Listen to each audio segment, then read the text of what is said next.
ایک بادشاہ کسی طوائف پر عاشق ہو گیا اور اس سے شادی کر لی۔ طوائف بہت خوبصورت تھی۔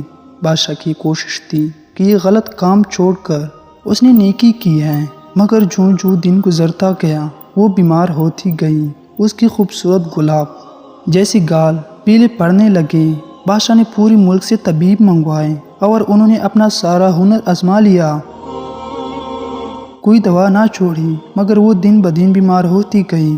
بادشاہ کو سمجھ نہیں آ رہی تھی کہ دنیا کی ہر نعمت اس کو میسر ہے، مگر یہ بیمار ہوتی جاتی ہیں۔ یہ بات پوری ملک میں پھیل گئی۔ یہ چونکہ اپنے بادشاہ سے بہت محبت کرتے تھے، اسی وجہ سے ملکہ بھی ان کو اپنی جان سے پیارے تھی۔ سب لوگ دل سے اس کی عزت کرتے، مگر ملکہ تھی کہ سوکھ کر کانٹا ہوئی جا رہی تھی۔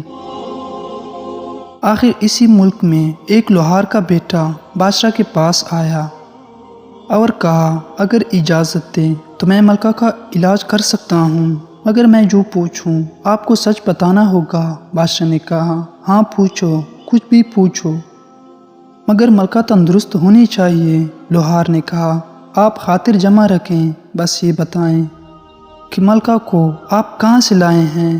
یہ کون ہے؟ کس کی بیٹی ہے؟ کیا کوئی شہزادی ہے؟ بادشاہ نے کہا، نہیں، یہ ایک طوائف تھی، اس کی خوبصورتی پر میں مر مٹا تھا۔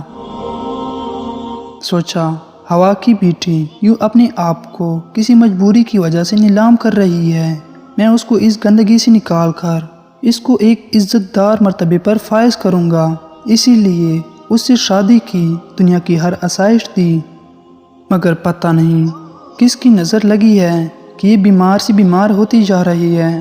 لوہار نے کہا، اگر جان کی امان پاؤں تو اس کا علاج ہے میرے پاس۔ بادشاہ نے کہا، کچھ بھی کرو مگر اس کی جان بچا لو۔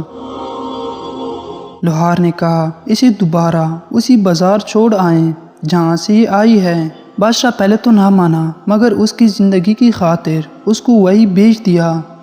ایک مہینہ بڑی مشکل سے گزرا۔ بادشاہ وہاں گیا تو دیکھ کر حیران ہو گیا کہ ملکہ نہ صرف تندرست ہو چکی تھی، بلکہ اس کا تمام شباب پہلے کی طرح واپس آ چکا تھا۔ وہی لوہار اس کے اوپر پھینکے جانے والے پیسے چن رہا تھا۔ بادشاہ کو دیکھا تو پاس آیا اور عرض کی، حضور، جس کو در در پہ جا کر شہر شہر جا کر روٹی کھانے کی عادت ہو، وہ ایک جگہ قید ہو کر بیمار نہیں ہوگی تو کیا ہوگی؟ بادشاہ ساری بات سمجھ چکا تھا، وہی اس کو طلاق دے کر واپس چلا گیا۔